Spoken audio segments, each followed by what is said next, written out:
Now, listen, you guys. One thing about Fraudulent Nation is if you haven't dealt with them on a personal level, it's very easy for you to go around labeling those that call them out crazy, okay? Until they go deal with you personally. Personally. That's when you start to realize how much of devils they can become. Because who knew that in 2025, Akademiks would be doing a lengthy video shedding light on how Fraudulent Nation controls the media and their ties to different publications. The same Akademiks that was calling Nicki Minaj, delusional when she was doing the same. We're going to be discussing about that in this video. And we're also going to be talking about this entire situation with the Kris Jenner birthday party. It seems like more footage and images are actually now surfacing of Beyonce being at that party. And at the same time, 6ix9ine is coming through with why Nicki Minaj keeps on burning her hands on the stove just so people can see the truth. Meanwhile, Coi Leray's new man is allegedly married. Yeah, I know. And we're also going to be talking about, of course, the message that Brandy was out there sending out to Rihanna, as well as the developments in the Milagro case. Now, these are some of the things that we'll be covering in this video. Hello, tea lovers, and welcome to the tea plug. I trust you guys are doing well, and I trust you are doing great. Personally, I am doing great. You guys are doing extremely amazing. And without further ado, let us dive straight into today's tea. So, first of all, let's talk about Beyonce and, of course, the backlash that is coming her way in as far as the Kardashians are concerned. Yesterday, when I covered the situation, the only pictures that I had seen, or the only pictures that had been circulating on the internet, are those that were with, the title swindler, I mean, the husband. No pictures of Beyonce were yet in circulation. However, the pictures are now out there and it can be confirmed that she was also in attendance together with her husband and her mother. Now, so you guys know that the Beehive had started to say that Beyonce wasn't there, it was only the husband, because whenever there's anything negative, the Beehive always make it a point to separate Beyonce from her husband, to say they are not the same people. She has principles, he doesn't have principles. Like that's what happens when brother billionaire does something ridiculous. They always try to make it seem like Beyonce is not in on it. So of course that was the Beehive's line of defense, to say that, well, it's this wicked man. Well, Beyonce wasn't there. So when the pictures came out, I guess there was no other excuse that they could come up with. And yeah, the internet is not happy with that. The internet is shocked. And I'm shocked. But I'm not shocked at the fact that Beyonce and her husband were at that party. I'm shocked at how slow the internet is when it comes to actually realizing that these people are not saints and that they can be selfish.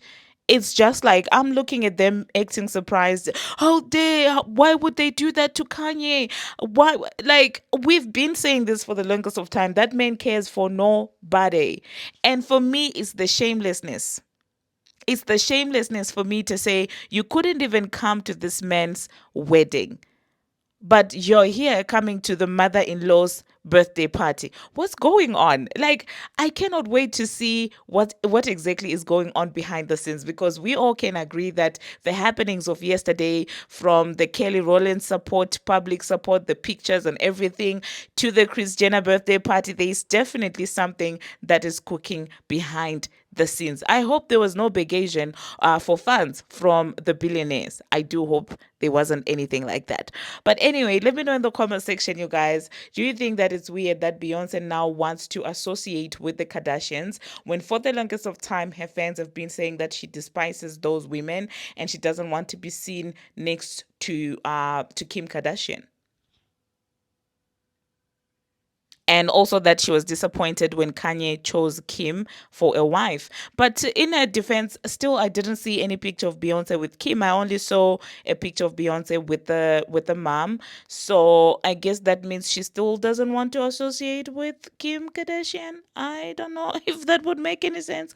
Like, you despise me so much that you couldn't even attend your husband's best friend's wedding with me, but now you're coming and taking pictures with my mama. Anyway, let's move on to the next thing that we're going to be talking about. Speaking about PR stands and stuff, it seems like Brandy had a couple of words to say about Rihanna being in attendance at at her show. And this is what she had to say. She said, "Oh, really, what a surprise. I love you and thank you for sharing your love and light with us last night." Okay. And she shared that together with a picture of her and Rihanna. And I will say that these pictures are actually very flattering, not the ones that people were circulating on the internet. You guys, who raised you? Why do you guys do ridiculous things like that? That being said, some of you were pointing out, oh, Rihanna is aging. So what? Everybody ages. I bet as soon as she starts going excessive with the Botox and stuff, you're the same people that will come out here calling her out. What do you guys want from black women? What exactly do you want? You guys are the same people that ridicule Gabrielle Union, talking about, oh, she's doing too much with the Botox, yet you're out there ridiculing another woman for aging, which is a natural process that we all are going to go through. What is your problem? But anyway, let me know in the comment section, you guys, what you think about. Oh, that laugh was about the PR thing, the fact that, well, allegedly, there might have been a call somewhere in there to say that, Rihanna, we don't care where you are. Okay, come out here, make a public appearance, give the people something to talk about. We cannot afford to have whatever that's happening come out to the media. We have to distract them.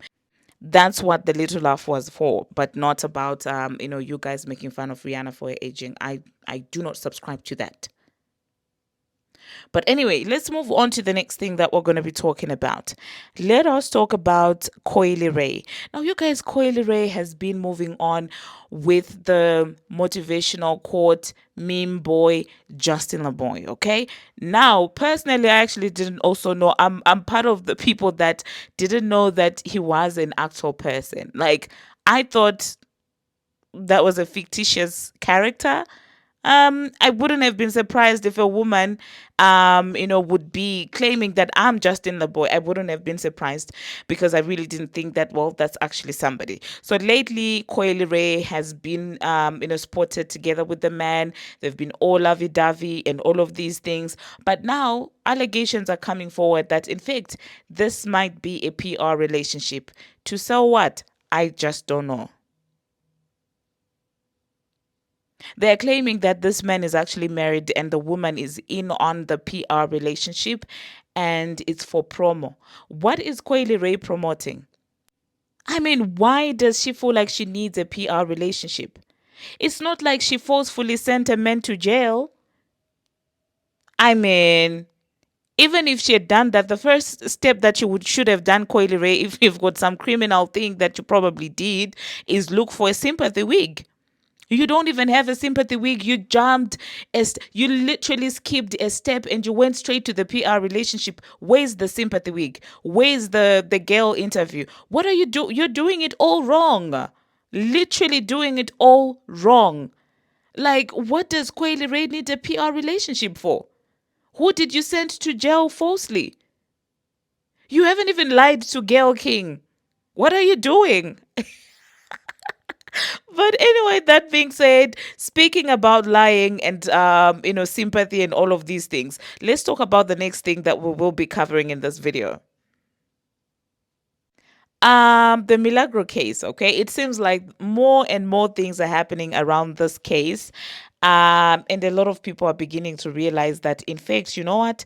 The justice system is not just rigged, but it's non existent. It's beginning to give, it does not exist at all, because people are accusing that judge of being biased. Okay, allegedly Bongo 2 has added another lawyer last minute, and they are refusing to give Milagro's lawyer a pushback a little bit in as far as the date is concerned, because allegedly he has to be at another place, at another sentencing in a different place. And so he's been asking for the date to be pushed back a little bit, but they are refusing. But when it comes to Bongo 2 adding 20,000 lawyers more to the same case, of course, she is being granted all this nonsense.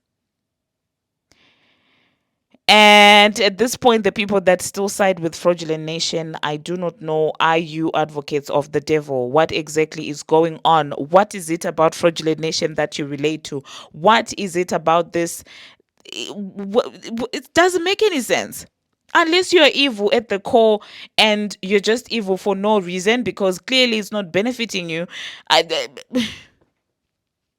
I just cannot begin to fathom how people can be like this. Like, why would you guys be siding with this unfairness? I don't get. You don't even have to like Milagro, but to see this and not see anything wrong with this is just crazy to me.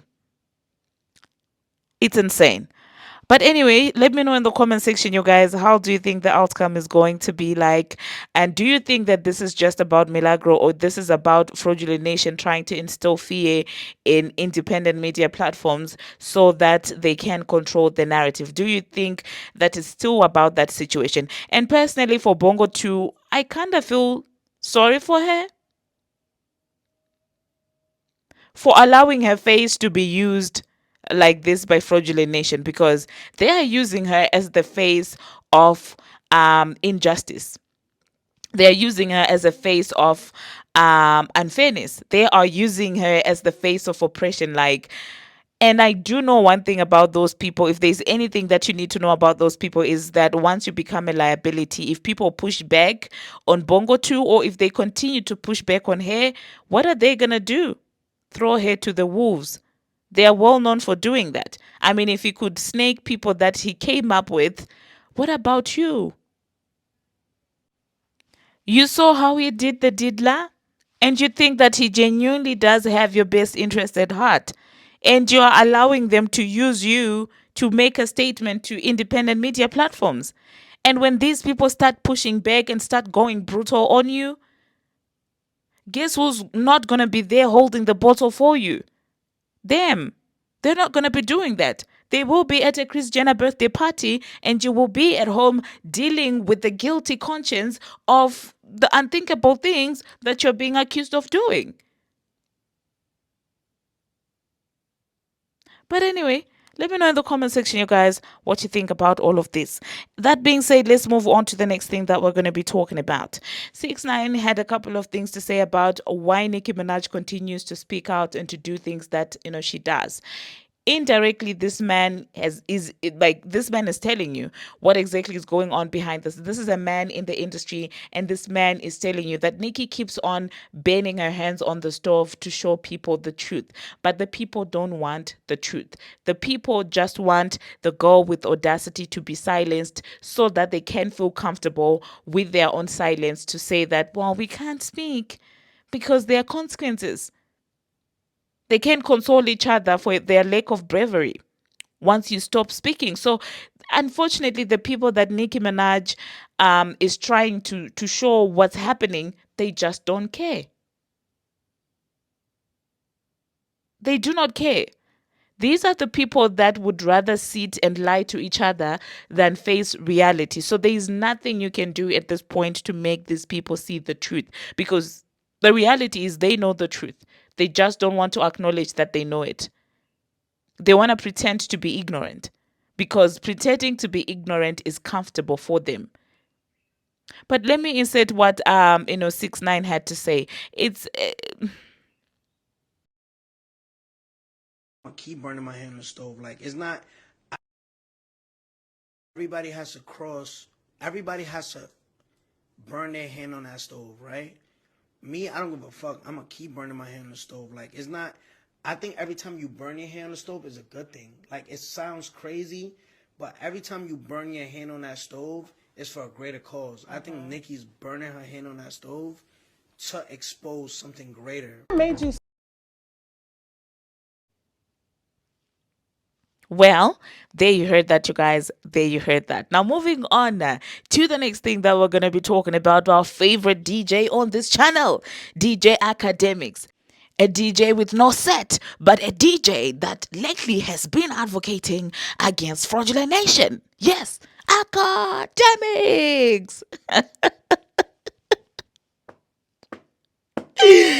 One thing about fraudulent nation is you can never be bigger than the program. No matter how much you leak there behind, your day will come. And once you cross paths with fraudulent nation, you will never ever be the same again. This is the story of DJ Akademiks. The one who used to call all those people who spoke up against fraudulent nation crazy. The one who is well known for calling Nicki Minaj delusional, for calling out the double standards in the industry. Yes, that same DJ. He is making think pieces and an hour long videos just to expose how fraudulent nation manipulates the media. And all this is happening because, well, they finally dealt with him personally. Personally. He got dealt with personally. And now he understands when people say that these people are evil. Never in my wildest dreams would I ever picture academics speaking up against the industry, especially fraudulent nation. Like I promise you, when I first heard academics saying that, well, Nicki Minaj is not my favorite person, but she's not crazy. I'm beginning to understand her. I said, academics, welcome to Mama. Welcome to the pink house. Isn't life just so funny? What goes around certainly comes around. But anyway, let me insert what academics had to say about fraudulent nation controlling platforms such as Rolling Stone. For those of you who wondered why that platforms is always hell bent on writing negative articles about certain people, well, academics has it all covered. Let me allow you to listen to our newly favorite DJ on this channel, and it's DJ Academics. Let me say that, you guys. I'm not gonna come back after this, but it's just funny to me looking back and seeing how life comes at you fast after the black vans in his backyard and in the backyards of people that worked for him. He was scared because he said some of the people that ran, his pages are not even in the US, but they had black vans at the back of their houses. Life. One thing about life, you reap what you sow. Let me insert what this man had to say. I'm not going to be coming back after that. So, that being said, thank you very much, you guys, for watching. And thank you very much for making it this far. If you have not already, what are you waiting for? Smash that subscribe button and do turn on the notification bell so that you will be notified each and every time that I post. And until my next one, see you.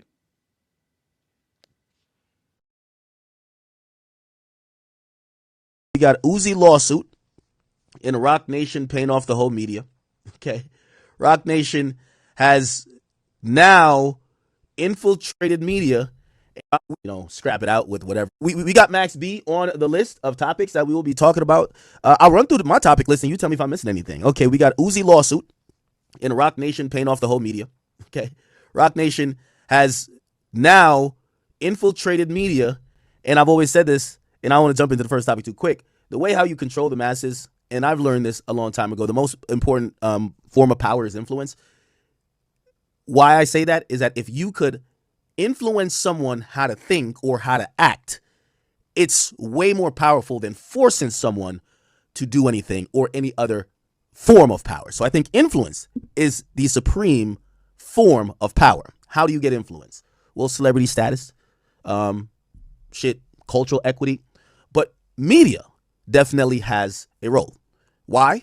Because a situation could happen, and depending on how the media reports it, depending on what information they leave out, they add in, the context or the light that they shape things in, you might see in a very different light. This is why all billionaires they invest heavily once they get to that point in owning a part of media. Okay, I believe Washington Globe. We could quickly look it up. It's owned by one of these big billionaires. I think Jeff Bezos has. He owns some newspaper. We could Google it right now. Which news outlet Jeff Bezos own? Washington Post. He owns, I believe, Boston Globe. Who owns Boston Globe? Okay. I don't know what that is. Oh well, actually, that's a billionaire that we just don't know that well. Billionaires and media companies they own. Once you hit billionaire status, you got to get like a huge media company, right? Rupert Murdoch, he owns Fox News, okay, and the Wall Street Journal, right? Elon Musk, he owns X. Yes, X is still media, right? You know, he could shadow ban if one day y'all start talking shit about Tesla, shadow ban that shit if he wants to, you know. You have Patrick Soon-Shiong. They own LA Times, Time Mag. A rarefied air that people actually become a billionaire. That sometimes when you see the inequity among people, there's homeless people can't starve, there's SNAP benefits is on the line, and you've seen someone just like, I mean, like, you got to think what a billionaire is. Like, a billionaire is a millionaire 1,000 times over, right? So, you know what I mean? A guy who's a millionaire is like him having $1 and that nigga got 1,000. So at a point, you usually realize as they try to play Monopoly in life, you have to kind of control the people in how they think, how information is disseminated, and also you got to play a little bit of defense, right? Because at some points they start demonizing you. Hey, this guy, he's taking from the poor. He's doing this. He's living off government grants. He has this unfair advantage, and the people will start to hate those people. So the way you kind of balance it out, you got to get a media company. That's just always how it works. You get a media company that's going to be super favorable to you and just kind of seed information that could help your agenda. Again, remember, I keep telling you, even more than money's a form of power or currency or whatever you would call money in whatever economy you're in. But the most important form of power is influence. And media companies have a lot of influences. That's why billionaires, they're not trying to make money off owning, you know, Washington Post. That's a defunct type of outlet. But it's about being able to control the narrative. Why do I say this?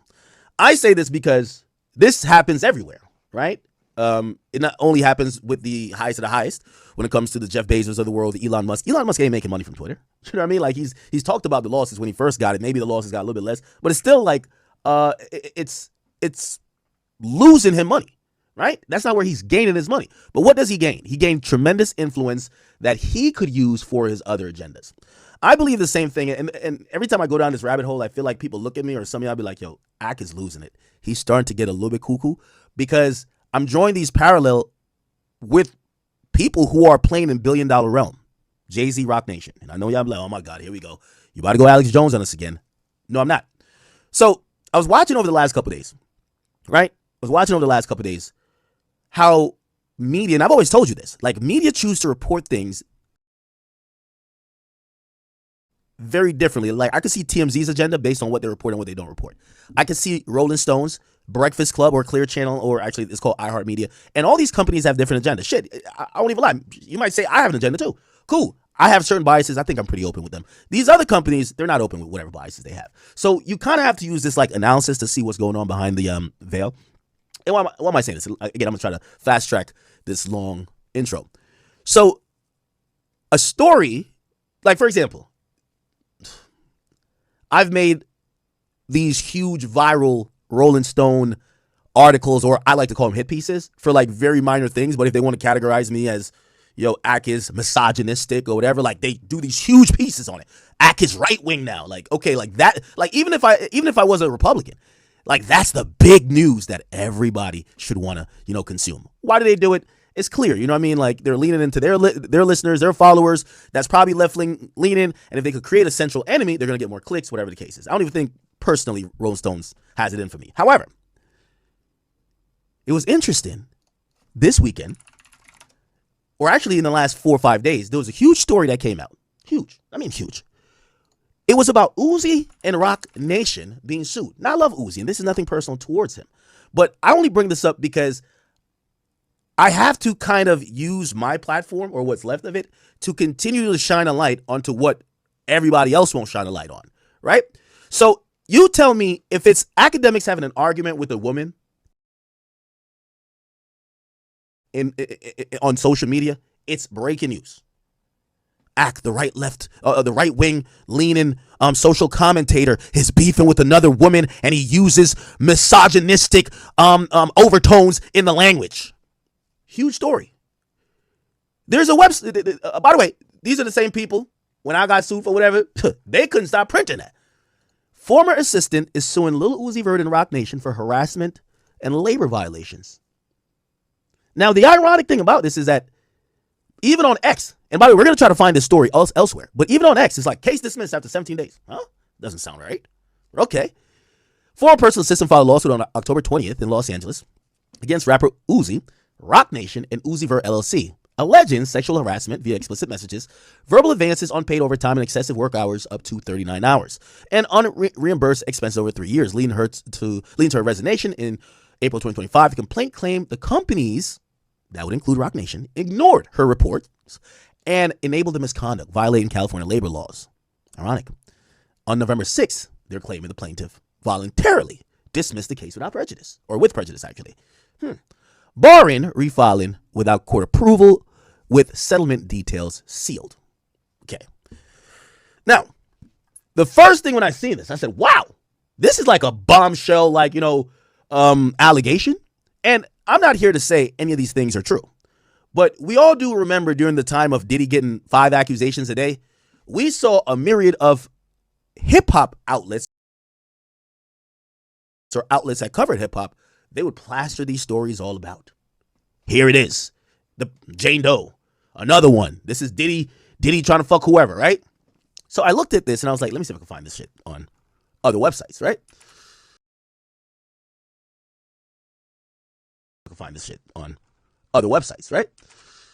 Roc Nation, Lil Uzi sued.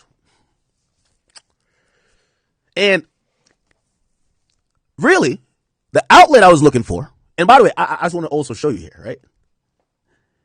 Once you get down here, it says Complex, and there's a bunch of Instagram blogs. Well, Hot New Hip Hop's in there too. A bunch of Instagram blogs. Look, 42 CEO. What the fuck is that? Facebook. I guess XXL did post it. But you're not going to see major news coverage of this story that I think is super major.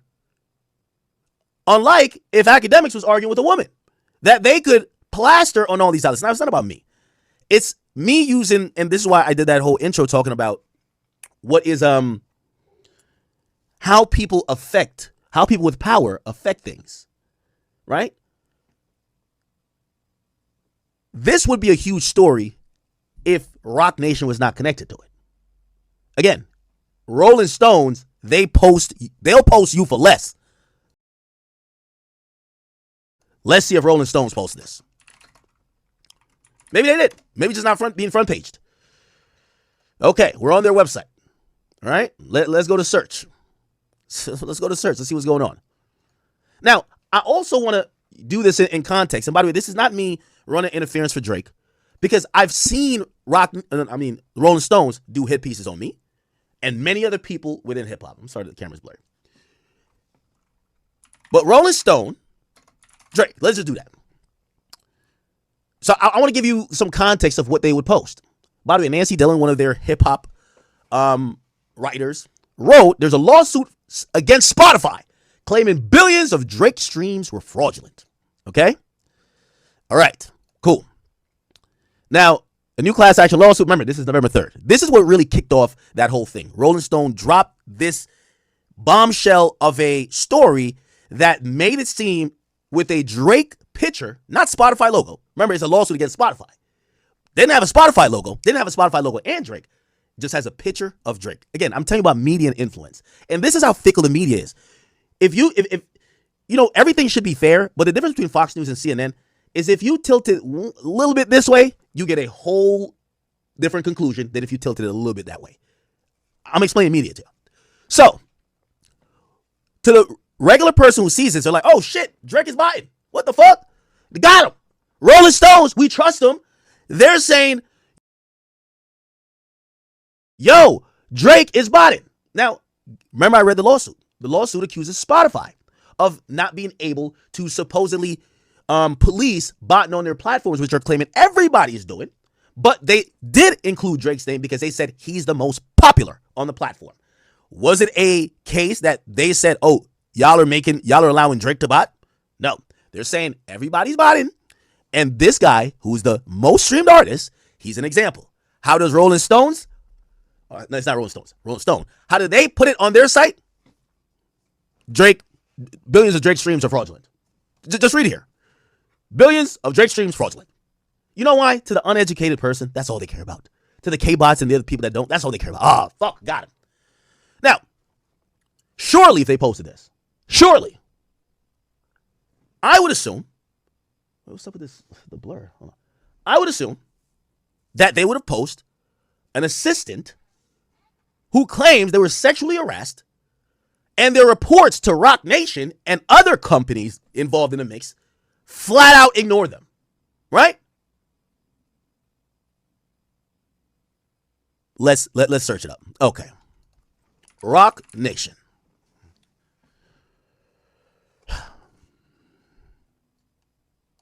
Now, this is going to tell you all you need to know. Anything you're going to see with Roc Nation, you know, Rolling Stone they're known for hit pieces. They're known for hit pieces. Anything with Roc Nation seems like, look, it's free Meek Mill. By the way, this was a Roc Nation agenda at the time, right? Look, brutally beaten by rogue cops. The jailed rapper has been, oh, wow, okay. All right, okay. DJ Khaled, who was on Roc Nation, okay. Jay-Z and Alicia Keys sign a letter demanding justice. Oh my God, it's like a political, very pro Roc Nation website. Jay-Z's Roc Nation really, really, really wants a casino in Times Square. If you scroll down, you'll realize there's not one negative article, not one hit piece about Roc Nation at all. Okay? And that's perhaps, hold on. That is perhaps, give me 1 second. Here we go. Is it this?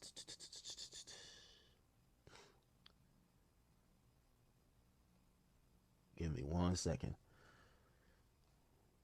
Let me not lose a plot here. I thought I had it pulled up. Give me 1 second. Don't lose that thought.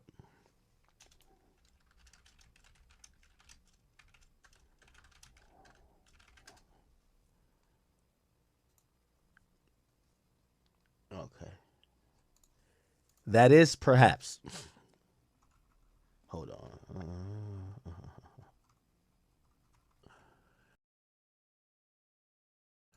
That is perhaps on one of their, what they're calling their culture panels. You know who sits on that panel? The CEO of Roc Nation. Okay. I'm not going to click into this. I don't know even how to get into this, but oh yeah. She sits on their exclusive culture panel. Okay. She's the founder and CEO of Roc Nation. And I'm only bringing that up because you would have not probably otherwise known. And I'm not even saying this is a bad thing, but it's very important that we understand why certain things don't get the same light as others. Roc Nation basically is on the damn board. You get what I'm saying? If you got a CEO that is affecting culture over here, they're probably going to make sure you're not writing hit pieces on me. Let's write them on my ops, but not me. Drake, we don't like that nigga. Write it. Matter of fact, put that nigga in the goddamn, put his picture as the fucking thing for bots. Oh, that nigga over there? Run a hit piece. He's a sexual harasser. He's an abuser. Fuck it. He's a rapist. Desiree Perez? Oh, Roc Nation is ignoring an assistant getting sexually harassed and taken advantage of? Let's act like we don't see it. That's the whole point I'm going to say. Anyway, fortunately, there's other outlets out there, including mine. And I actually want to do some due diligence on what's going on with this shit. I got to see what's the deal. What's the deal with this shit right now? Okay. Simir, I think that's his name. Let's see if I can find him. I'm trying to find the